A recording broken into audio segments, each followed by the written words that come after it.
Hi everyone, welcome back two nations academy. ये आपका chemistry का लेक्चर है। इससे पहले वाले लेक्चर में मैं आपको नेचर ऑफ मैटर बता चुकी थी, मैटर्स का नेचर बता चुकी थी। ठीक है, ये आपको फिर से याद दिला दूं कि केमिस्ट्री क्लास 11th का chapter number 1 some basic concepts of chemistry हम पढ़ रहे हैं। और पहले भी बता चुकी हूँ कि प्रॉपर ये लेक्चर में डिफाइन किया है मैंने। एक सम पार्ट ऑफ हम ले रहे हैं और आपकी बुक में से, एनसीईआरटी में से, उसको इलेबोरेटरी में समझा रही हूँ। बिल्कुल इलेबोरेट समझाने के बाद हम नेक्स्ट सब कुछ पार्ट्स में मैंने आपको डिफाइन, कुछ पार्ट्स में मैंने आपको इसको तोड़ दिया है। इस लेक्चर को पार्ट्स में तोड़ा है, जिसमें पार्ट 1 हम कर चुके हैं, पार्ट 2 कर चुके हैं, पार्ट 3 कर चुके हैं, जिसमें नेचर ऑफ मैटर करा था, कैरेक्टरिस्टिक्स ऑफ मैटर करा था, स्टेट्स ऑफ मैटर करा था, सॉलिड, लिक्विड, गैस, ये सारी स्टेट्स हमने पढ़ी थी। और फिर अब मैंने आखिरी में 2 छोड़ दिए थे। एक तो चेंज ऑफ स्टेट छोड़ दिया था उस टाइम पर, इंटर कन्वर्जन ऑफ स्टेट छोड़ दिया था। तो आज हम जो पढ़ेंगे, हम पहले तो आपका एक क्विक रिकैप लेंगे, है ना, और उसके बाद मैं आपको चेंज ऑफ मैटर्स के बारे में बताऊंगी। तो एक नेचर का तो समझ में आ गया कि मैटर क्या होता है, ये समझ में आ गया, नेचर कैसे होते हैं ये समझ में आ गया। अब क्योंकि मैंने आपको उस टाइम पर नेचर्स के बारे में अलग अलग तरीके से डिफाइन भी किया था वहां पर कि स्टेट का नेचर क्या होता है, स्टेट्स के मतलब जो स्टेट्स है मैटर की, सॉलिड, लिक्विड, गैस, उनके नेचर क्या होते हैं, तो उसको मैं एक चार्ट फॉर्म में लिख रही हूँ ताकि एक रिवीजन हो जाए। ठीक है, और वो चार्ट फॉर्म में मैं यहाँ पर लिख रही हूँ, उसको ध्यान से देखिएगा। ये रिवीजन के लिए है बेटा, आप इसका स्क्रीनशॉट ले सकते हैं। ठीक है, comparison of states of matter. ठीक है, ये है।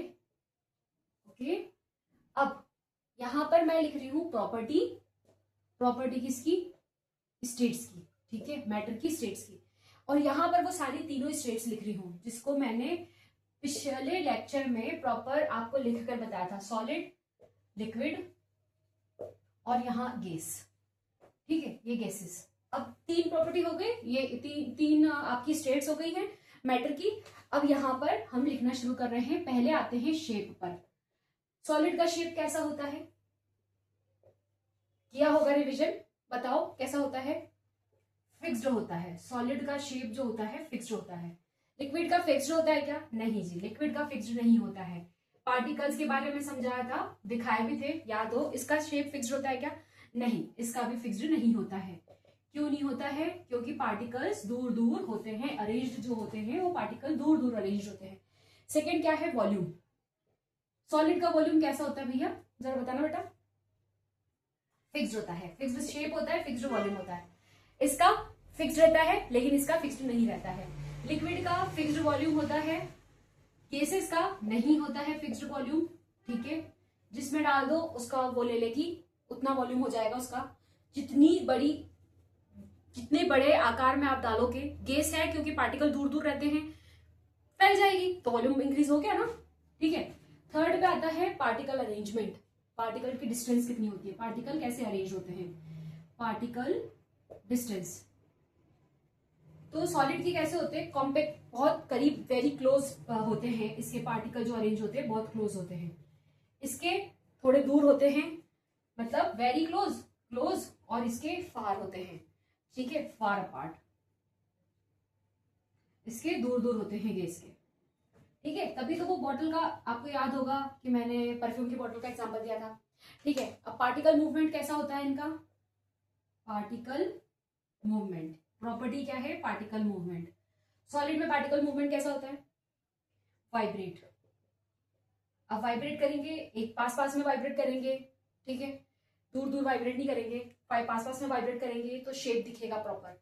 यहाँ पर स्लाइड फॉर्म में होते हैं, स्लाइड कर रहे होते हैं। यहाँ पर जो पार्टिकल होते हैं वो स्लाइड कर रहे होते हैं क्योंकि लिक्विड है, स्लाइड कर रहे होते हैं। और यहाँ पर तो बिल्कुल फ्रीली मूव कर रहे होते हैं, उनको कोई बंदिशें नहीं होती है, आपस में इतना अट्रैक्शन ही नहीं, अट्रैक्शन बॉन्ड बहुत कम होता है। राइट, स्क्रीनशॉट ले लो। वैसे 2 पॉइंट और लिख सकती हूँ मैं, चल यहाँ एक और पॉइंट लिखते हैं, फिर 5 के बाद ऊपर लिख दूंगी मैं। 5 पॉइंट का कंप्रेसिबिलिटी। कंप्रेसिबिलिटी, ठीक है। कंप्रेसिबिलिटी में क्या होता है? इसको कंप्रेस नहीं किया जाता क्योंकि कॉम्पैक्ट फॉर्म में होता है। ठीक है, बहुत टाइटली पैक्ड होते हैं, सॉलिड के पार्टिकल्स जो होते हैं वो टाइटली पैक्ड होते हैं, तो आप उसको कंप्रेस नहीं कर सकते, एक लेवल तक ही कंप्रेस कर सकते हो। ठीक है, तो वेरी लो होती है। लिक्विड में कंप्रेसिबिलिटी लिक्विड की थोड़ी लो होती है, इसके कंपैरिजन में इसकी तो बहुत लो होती है, इसकी थोड़ी लो होती है, और इसकी तो बहुत हाई होती है, क्योंकि पार्टिकल दूर दूर है ना। आप कंप्रेस कर दो पास में आ जाएंगे। आ गया समझ में? कंप्रेस कर दो पास में आ जाएंगे, तो इसकी कंप्रेसिबिलिटी हाई होती है। स्क्रीनशॉट ले लो, ले लिया होगा। आगे बढ़ो, ठीक है, आगे बढ़ते हैं। अब आता है आपका इसके बाद का एक और पॉइंट।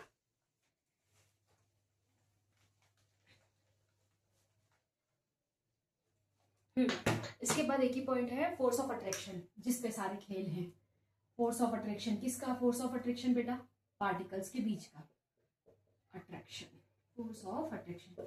सॉलिड में कैसा होता है? स्ट्रॉन्ग होता है, बहुत स्ट्रॉन्ग होता है, तभी तो एक दूसरे के साथ जुड़े होते हैं ना। लिक्विड में इतना स्ट्रॉन्ग होता है क्या? नहीं जी, इसमें मॉडरेट फॉर्म में होता है, ठीक है। और इसमें तो पूछो ही मत, वेरी वीक, बहुत वीक होता है, तभी तो घूमते रहते हैं, ठीक है। चलो स्क्रीनशॉट ले लो इसका, तो अब आगे बढ़ेंगे, ठीक है। एक छोटी सी ट्रिक देती हूं, अच्छी ट्रिक है यहाँ पर, सॉलिड, लिक्विड और गैस की, सॉलिड, लिक्विड और गैस की। और ये ट्रिक है आपकी बॉन्ड की। तो इसका स्ट्रॉन्ग अट्रैक्शन होता है एसएस, स्ट्रॉन्ग अट्रैक्शन।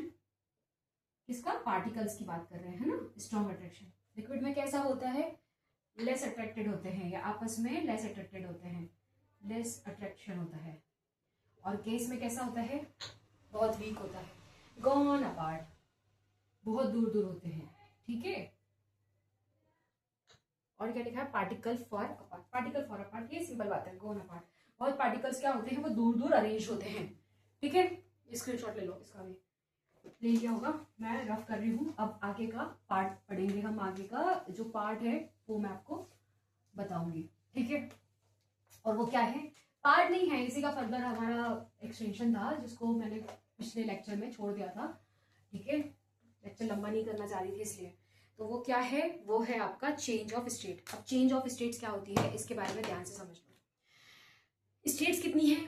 3 है ना, सॉलिड, लिक्विड और गैस। सॉलिड से लिक्विड में जाना, लिक्विड से गैस में जाना, या गैस से सॉलिड में जाना, या सॉलिड से गैस में जाना, ये होते हैं चेंजेस।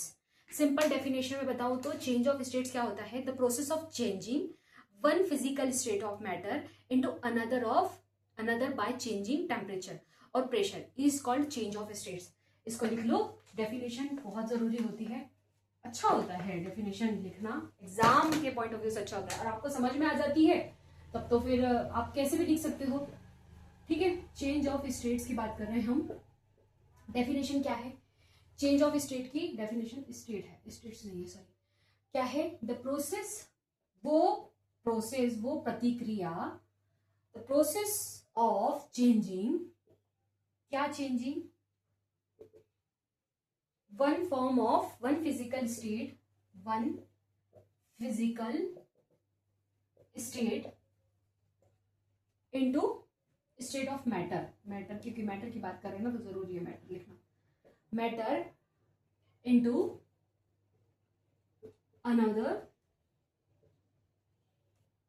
अनदर बाय चेंजिंग, कैसे चेंज करेंगे? बाय चेंजिंग टेम्परेचर, टेम्परेचर को चेंज करके हम स्टेट्स चेंज कर सकते हैं, और प्रेशर, टेम्परेचर और प्रेशर, ठीक है। प्रेशर और टेम्परेचर को चेंज करके हम उसकी स्टेट चेंज कर सकते हैं। इसको कहते हैं the change of state, the change of state. देखो स्क्रीनशॉट ले लो, हाँ मैं समझाती हूँ। देखो कोई स्टेट है, अगर ये है, ठीक है, अगर ये डस्टर है, या ये वाटर बॉटल में जो पानी है इसकी, ये किस स्टेट की, कौन से स्टेट में है? ये लिक्विड स्टेट में है। अब इसमें मैं टेम्परेचर चेंज करूंगी, इसको मैं मान लो मैं पेन में निकालती हूँ, ठीक है, वहां पर टेम्परेचर देती हूँ, और इसको वेपर में चेंज करना शुरू कर देती हूँ। अब मैंने क्या किया, किस पे काम किया था? मैंने टेम्परेचर पे काम किया, ठीक है। टेम्परेचर पे काम करके मैंने लिक्विड स्टेट में एक फिजिकल स्टेट से दूसरी स्टेट में मैटर को चेंज किया। इससे क्या हुआ? ये जो प्रतिक्रिया है इसको क्या कहेंगे? चेंज ऑफ स्टेट कहेंगे। आ गया समझ में चेंज ऑफ स्टेट का मतलब क्या होता है। अब चेंज ऑफ स्टेट में अलग अलग तरीके के चेंजेस होते हैं, अलग अलग उनके प्रॉपर नाम है, उनको जान लो। जैसे सुना होगा कंडेंसेशन, वेपराइजेशन, फिर डिपोजिशन, सब्लिमेशन, ये सुने होंगे आपने ये नाम, ठीक है। अब मैं इनको बहुत अच्छे से इलेबोरेटली आपको बताऊंगी, तो आपको टेंशन लेने की जरूरत नहीं है। सबसे पहले तो चेंज ऑफ स्टेट्स मैंने बता दिया कि सॉलिड से लिक्विड में गए, लिक्विड से गैस में, ये मैं पहले ही बता चुकी हूँ क्या होता है, कैसे होता है, ठीक है। एक चीज और बहुत अच्छी यहाँ पर दी हुई है कि क्या होता है एक्चुअल में, क्या होता है, हीटिंग होती है, ठीक है। चेंज ऑफ स्टेट्स में क्या होता है, ध्यान से देखना, why does this happen, change of states क्यों होती है, व्हाई डज दिस हैपन, क्यों होती है, चेंजेस क्यों, मतलब स्टेट में चेंजेस क्यों आता है, मैटर में चेंजेस क्यों आ जाते हैं, क्या होता है, हीटिंग होती है। हीटिंग कैसे हुई, टेम्परेचर के कारण हुई, ठीक है। हीटिंग हुई, हीटिंग के बाद क्या होता है, पार्टिकल को एनर्जी मिलती है, पार्टिकल्स को एनर्जी मिलती है, पार्टिकल गेन एनर्जी, पार्टिकल को एनर्जी मिली। अब एनर्जी मिली तो ये क्या करेंगे, ये बहुत फास्ट मूव करेंगे, तो ये क्या करेंगे, मूव फास्टर, बहुत फास्ट मूव करेंगे। ये मूव फास्ट किया इन्होंने, मूव फास्ट करने के बाद ये क्या होंगे, अट्रैक्शन डिक्रीज हो जाएगा, किसके बीच का अट्रैक्शन डिक्रीज हो जाएगा, किसका बॉन्ड, अट्रैक्शन बॉन्ड डिक्रीज हो जाएगा, पार्टिकल्स का, तो अट्रैक्शन डिक्रीज हो गया। अट्रैक्शन डिक्रीज होने के बाद फिर क्या होता है, अपने आप चेंज स्टार्ट हो जाता है, ठीक है। तो स्टेट में चेंज आने लग जाता है, जो जिस स्टेट में आपका पार्टिकल है वो उससे चेंज होकर दूसरी स्टेट में चला जाता है। ये होता है आपकी चेंज ऑफ स्टेट्स में, एक्चुअल में ये हो रहा होता है, ठीक है। हीटिंग दी, टेम्परेचर वाला कैसे, हीटिंग दी, ठीक है। हीटिंग के बाद पार्टिकल ने एनर्जी गेन करी, उनको एनर्जी मिली, तो वो दूर दूर मूव करने लग गए, दूर दूर मूव करने लग गए, फास्ट मूव करने लग गए। अट्रैक्शन जो बॉन्ड था उनका वो डिक्रीज हो गया, बीच में जो गैप थी वो और इंक्रीज हो गई, स्टेट ने फॉर्म चेंज कर लिया। आ गया समझ में। ऐसे ही कूलिंग वाला भी इसमें बता रखा है, वो भी सुन लो। कूलिंग होती है, कूलिंग हुई तो पार्टिकल ने क्या करी, पार्टिकल ने एनर्जी लॉस कर दी। हीटिंग के टाइम पर ये हुआ, कूलिंग के टाइम पर क्या हुआ, कूलिंग के टाइम पर जो है पार्टिकल ने एनर्जी लॉस कर दी, पार्टिकल लूज एनर्जी, ठीक है। एनर्जी इन्होंने लूज करी, एनर्जी लूज करी तो क्या होगा, अब एनर्जी लूज कर दी, एनर्जी है तो आप दौड़ भाग पाओगे ना, एनर्जी नहीं है तो कैसे दौड़ोगे भागोगे, वैसे पार्टिकल्स के साथ है। तो ये मूव करते हैं, स्लोली स्लोली मूव करते हैं। अब स्लोली मूव करेंगे तो क्या होगा, अट्रैक्शन क्या हो जाएगा, पास में रहेंगे ना, स्लोली मूव करेंगे तो अट्रैक्शन क्या होगा, अट्रैक्शन इंक्रीज हो जाएगा। अट्रैक्शन इंक्रीज हुआ, ये इंक्रीज का सिंबल होता है, पहले भी मैं बहुत जगह यूज कर चुकी हूँ लेक्चर्स में। इंक्रीज हो जाएगा, इंक्रीज हो जाएगा तो क्या होगा, स्टेट चेंज हो जाएगी। अब मुझे जरा अपने दिमाग से बताओ कि ये वाली जो हीटिंग वाली प्रोसीजर है, ये हीटिंग वाली जो प्रोसीजर है, इसको फॉलो करके कोई एग्जांपल बताओ तुम, और इसको फॉलो करके कोई एग्जांपल बताओ कूलिंग वाली को, बताओ, सोचो। मैं बताती हूँ। आइस है, उसको हीट करो, आइस का फॉर्म, ये सारी प्रोसेस आइस करने के बाद ना फॉर्म चेंज हो जाएगा, वो लिक्विड में कन्वर्ट हो जाएगा। कूलिंग वाला करो, वही लिक्विड को ले जाके डालो, वापस कूल कर दो, अपने आप वो साथ में आ जाएंगे, अपने आप जो आइस है वो पानी पहले तरल रहेगा, फिर अपने आप वो सॉलिड फॉर्म में आ जाएगा और स्टेट चेंज हो जाएगी। अट्रैक्शन क्योंकि सॉलिड होता है तो अट्रैक्शन जो होता है वो ज्यादा होता है। आया क्लियर समझ में, तो अपने आप बन गया ना सॉलिड के फॉर्म में, वो हुआ क्लियर। आगे बढ़े, चलो आगे बढ़ते हैं। आई होप समझ में आ ही गया होगा। तो पढ़ते पढ़ते, मेरे से पढ़ते पढ़ते तो समय हो चुका है आप लोगों को कि मैं कैसे पढ़ाती हूँ, क्योंकि स्टाइल तो समझ में आई होगी, आ ही गई होगी कि कैसे पढ़ाती हूँ मैं। ओके, आगे बढ़ते हैं। अब आता है inter conversion of state. Changes of state पढ़ा दिया, अब इंटर कन्वर्जन स्टेट्स में सुनो कैसा होता है।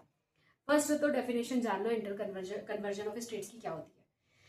The reversible conversion of one state of matter into another by changing temperature और pressure is called inter conversion of state. मतलब रिवर्सिबल कन्वर्जन होता है, समझ लो, लिक्विड से सॉलिड में, सॉलिड से लिक्विड में, ये है ना, इस तरीके से, मतलब साथ में चल रहा है, तो रिवर्सिबल कन्वर्जन होता है। अगर लिक्विड में आ गया तो सॉलिड में चला जाएगा, सॉलिड में अगर आ गया है तो लिक्विड में भी जा सकता है, गैस में भी जा सकता है। इस तरह के मैटर में अगर इस तरह की स्टेट्स में, अगर मैटर की इस तरह की स्टेट्स में अगर हम चेंज ला सकते हैं किसको चेंज करके, टेम्परेचर और प्रेशर को चेंज करके अगर हम चेंज ला सकते हैं तो उसको इंटर कन्वर्जन ऑफ स्टेट कहते हैं। ठीक है, जिसमें सबसे पहले जो इसकी टाइप्स होती है, फर्स्ट इंटर कन्वर्जन की टाइप है, यहां मैं लिख रही हूं इंटर कन्वर्जन ऑफ स्टेट्स। ठीक है, डेफिनेशन भी इसकी लिखनी आप लोगों के लिए जरूरी है बेटा। Inter conversion of state, inter conversion of states में डेफिनेशन लिखो, द रिवर्सिबल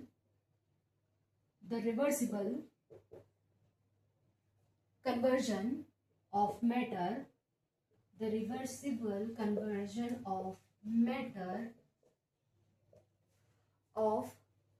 matter नहीं, one state of matter है, conversion of one state of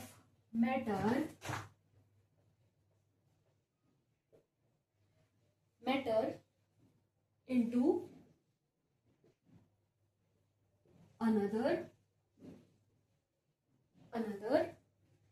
by changing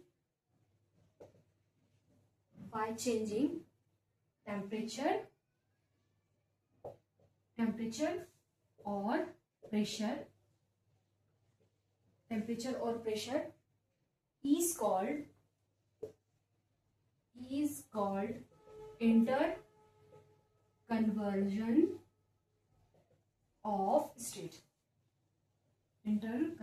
of states। आया समझ में क्या कहना चाह रहे हैं ये, कि चेंज किसमें करेंगे, टेम्परेचर और प्रेशर में चेंज करेंगे। टेम्परेचर और प्रेशर में चेंज करके अगर हम रिवर्सिबल कन्वर्जन कर सकते हैं, मतलब सॉलिड से लिक्विड में ला सकते हैं और लिक्विड से सॉलिड में भी लेके जा सकते हैं, ये रिवर्सिबल कन्वर्जन है। चेंजेस ऑफ स्टेट अलग है, चला गया, यहाँ रिवर्स भी कर सकते हैं, तो उसको कहेंगे इंटर कन्वर्जन ऑफ स्टेट। ठीक है, ले लिया स्क्रीनशॉट। अब मैं इसको रफ कर रही हूं, अब ध्यान से सुनते जाइएगा। इंटर कन्वर्जन ऑफ स्टेट्स के कुछ टाइप्स होते हैं, ठीक है, और वो टाइप्स हैं आपके केमिस्ट्री के बहुत इंपॉर्टेंट प्रोसेसेस होती हैं वो। पहली तो है आपकी, पहला टाइप है आपका, उसमें इसके टाइप्स होते हैं। टाइप्स में फर्स्ट है आपका मेल्टिंग। अब मैं यहाँ पर एक एक प्रोसीजर को एलेबोरेटली समझाऊंगी। पहले सारा यहाँ पर सारी वो यहाँ सारा वो लिख रही हूँ, आपके टाइप्स लिख रही हूँ, ठीक है। उसके बाद हम अच्छे से पढ़ेंगे, ठीक है। उसके बाद ये देख लो, पहले ये देख लो फ्रीजिंग, ठीक है। फर्स्ट क्या है, मेल्टिंग, फिर है फ्रीजिंग, फिर है आपका वेपराइजेशन,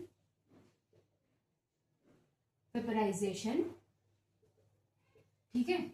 फिर फोर्थ है आपका कंडेंसेशन,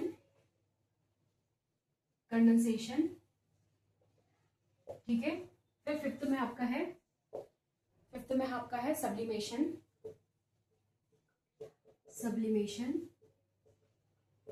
और सिक्स्थ है आपका सब्लिमेशन है, और सिक्स्थ में है आपका डिपोजिशन। इसका स्क्रीनशॉट लो।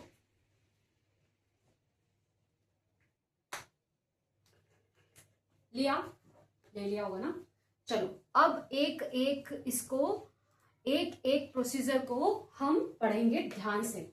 बाय चार्ट मैं समझा रही हूं, लिखूंगी बाय चार्ट ताकि ज्यादा लिखना ना पड़े आप लोगों को। स्क्रीनशॉट ले लेना और देखना कि मैं क्या समझा रही हूं, ठीक है। उसको ध्यान से समझ लेना, वो समझ लोगे तो अपने आप समझ में आ जाएगा, ठीक है। यहां मैं लिख रही हूं सारी प्रोसेसेस, ठीक।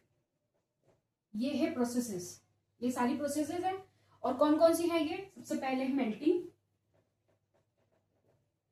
फिर क्या बताई थी मैंने, फ्रीजिंग, फिर क्या बताई थी मैंने, वेपराइजेशन, उसके बाद कंडेंसेशन, है ना, उसके बाद सब्लिमेशन, कंडेंसेशन, हाँ ठीक है, सही सीक्वेंस से जा रहा है। फिर 5 और 6 यहां पे बताई थी सब्लिमेशन, उसके बाद क्या बताई थी, डिपोजिशन। अब यहां ध्यान से देखते जाओ, ठीक है। इसका बताते हैं,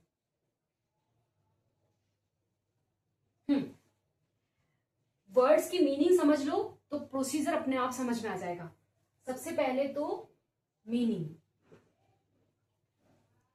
मीनिंग ऑफ द वर्ड, ठीक है। फिर इसको, इस वाले टेबल को मैं रफ करूंगी और फिर यहाँ पर आगे का लिखूंगी। आपको क्या करना है, आपको जस्ट इसके आगे ही उतारना है, एक प्रॉपर टेबल बनानी है। मेरे पास जगह कम है इसलिए मैं इस तरीके से बता रही हूँ, आप ध्यान से सुनते जाइएगा। मेल्टिंग वाले में क्या होता है, मेल्ट होता है, और इस मेल्ट का मतलब क्या होता है, मेल्ट का मतलब होता है become liquid, become liquid by heat. आपने मेल्ट में क्या किया, आपने मेल्ट में क्या किया बेटा, आपने हीट दी और किसको, फॉर्म को लिक्विड में चेंज किया, इसको कहते हैं मेल्टिंग। अब आते हैं फ्रीजिंग पे, ठीक है। फ्रीजिंग, फ्रीज किया, फ्रीज करने के लिए आप क्या करोगे, फ्रीज करने के लिए आप करोगे, फ्रीज में क्या होता है, फ्रीज का ये शब्दों के अर्थ बता रही हूं मैं, ध्यान से सुनते जाइएगा। बिकम हार्ड, बिकम हार्ड और solid, because of, become hard और सॉलिड बिकॉज ऑफ, किसकी वजह से होता है ये, because of, because of cold. अब कोल्ड में क्या करोगे आप बताओ, यहां टेम्परेचर बढ़ाया, हीट दी, यहां टेम्परेचर कम कर दोगे, कोल्ड हो जाएगा, हो गया ना, समझ रहे हो। तो कोल्ड की, क्योंकि कोल्ड करोगे, कोल्ड की वजह से क्या होगा, वो जो भी स्टेट में होगा वो हार्ड हो जाएगा और सॉलिड फॉर्म में कन्वर्ट हो जाएगा, उसको कहते हैं फ्रीज। आया समझ में। अब वेपराइजेशन, एक्चुअल में वेपर आया था लैटिन वर्ड वेपर से, ठीक है, लैटिन वर्ड वेपर से, और इस वेपर का मतलब होता है स्टीम। लैटिन में वेपर होता है स्टीम और मिस्ट, ठीक है। मिस्ट देखी होगी, स्प्रे करो, वो जो आ रहा है ना, जैसे जस्ट एक एग्जांपल, मैं स्प्रे बॉटल है यहाँ, ये जो गया ये मिस्ट है, आगे समझ में, ये जो था ये मिस्ट था। अब क्या करना है, लैटिन वर्ड है वेपर, इससे वेपराइजेशन प्रोसेस बनी। वेपराइजेशन एक प्रोसेस है, फ्रीजिंग प्रोसेस है, ये सारी प्रोसेसेस है। वेपर का मतलब होता है स्टीम और मिस्ट। स्टीम कैसे बनती है बेटा, स्टीम बनती है आपकी टेम्परेचर देने से, ठीक है। मिस्ट कैसे बनेगी, मिस्ट बनेगी प्रेशर से, प्रेशर करो, प्रेशर में चेंज आएगा तो मिस्ट बन जाएगी। अब क्या होता है कि वेपर का मतलब होता है स्टीम में कन्वर्ट होना, तो किसी भी फॉर्म का स्टीम में कन्वर्ट होना, किसी अदर स्टेट का स्टीम में कन्वर्ट होना, उसको कहते हैं वेपराइजेशन। वेपर का मतलब समझ में आ गया कि लैटिन वेपर का मतलब क्या है, लैटिन वेपर जो है वो लैटिन वर्ड है, इसका मतलब स्टीम है, ये समझ में आएगा तो वेपराइजेशन प्रोसेस भी समझ में आ जाएगी। अब आते हैं कंडेंसेशन में।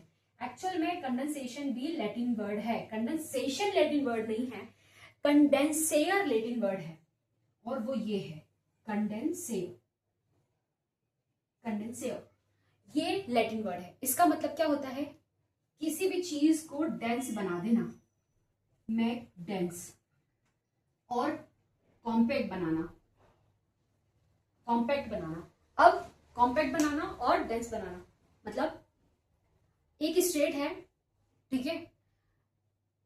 कंडेंसेशन की प्रोसेस का सबसे सिंपल वो बताती हूँ मैं आपको एग्जांपल, वो है रेन फॉल जब होती है तब क्या होता है, नीचे से मॉइस्चर जो है, नीचे से जो वेपर है आपकी, है ना, वेपराइजेशन हुआ, ऊपर जाके वो कंडेंस होती है। जितनी ऊपर जाएगी ही वो तब जब वो भारी होती जाएगी। हवा के पार्टिकल्स जितना मॉइस्चर लेकर ऊपर उठेंगे, एक लेवल पे जाके वो भारी हो जाता है, मतलब वो डेंस हो जाता है। कॉम्पैक्ट मतलब बादल के फॉर्म में आ जाता है, दूर दूर होता है मॉइस्चर लेकिन कॉम्पैक्ट होकर बादल के फॉर्म में आ जाता है, मतलब इकट्ठा हो जाता है, एकत्रित हो जाता है। ये प्रोसेस को कहते हैं condensation.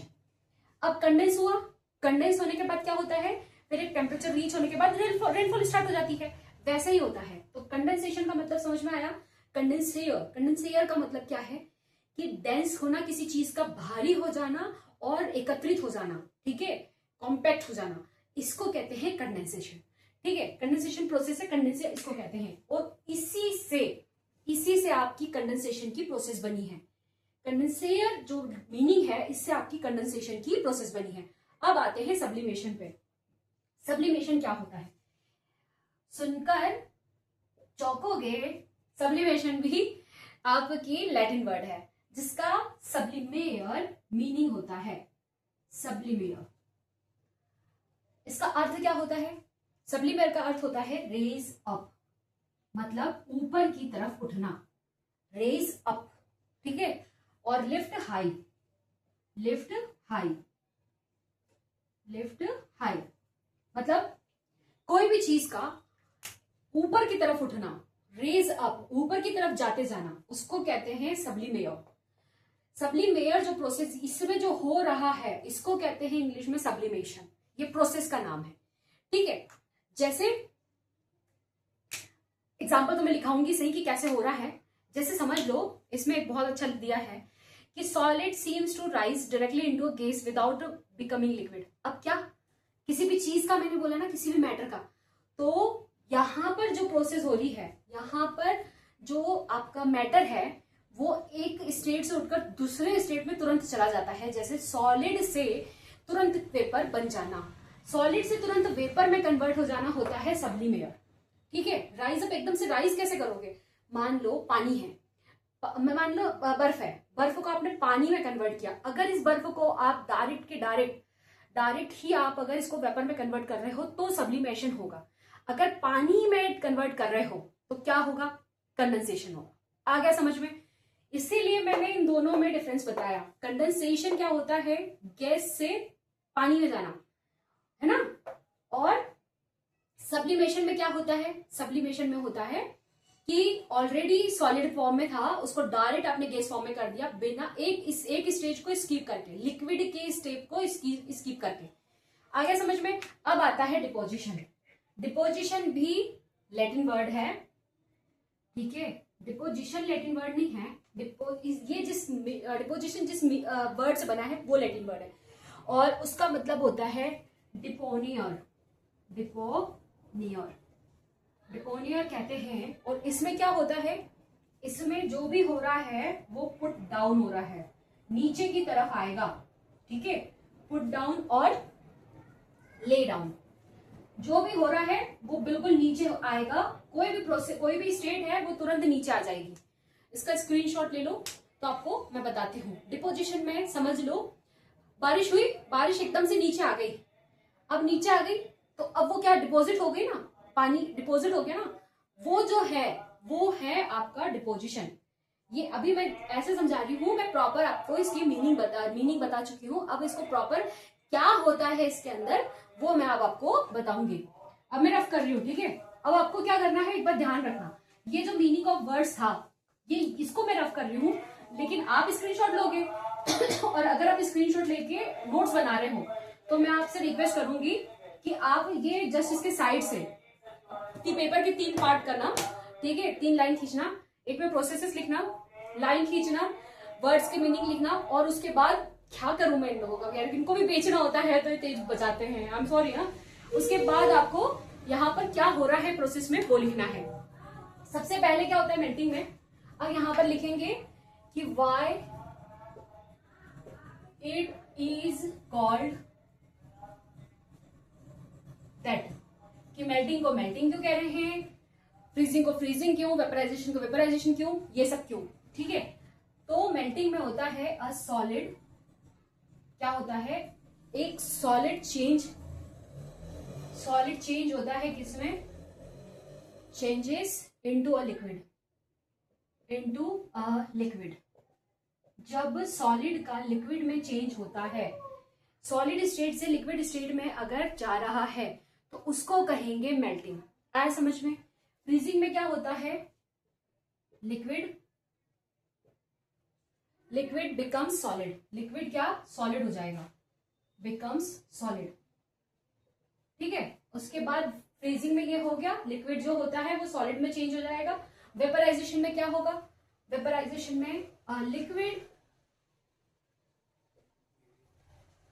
Changes into vapour, changes into vapour और गैस, ठीक है। मतलब लिक्विड का वेपर में चेंज होना, इसको कहते हैं वेपराइजेशन। प्रोसेस में क्या हो रहा है ये हम उसके बारे में बात कर रहे हैं। फिर आता है कंडेंसेशन में। कंडेंसेशन में गैस पार्टिकल जो होते हैं, गैस पार्टिकल्स कम क्लोजर, पास में आए कम क्लोजर, पास में आके, फिर क्लोजर, फिर टुगेदर, साथ में together, and become liquid, and become liquid, बताया था ना अभी मैंने, एंड बिकम लिक्विड। ठीक है, आया समझ में? मतलब जो गैस के पार्टिकल हैं वो साथ में आए और लिक्विड के फॉर्म में चेंज हुए। अब लिक्विड के फॉर्म में चेंज हुए मतलब वो रेनफॉल वाला, कि रेनफॉल कैसे हुई, कंडेंसेशन के प्रोसेस से रेनफॉल हो रही है।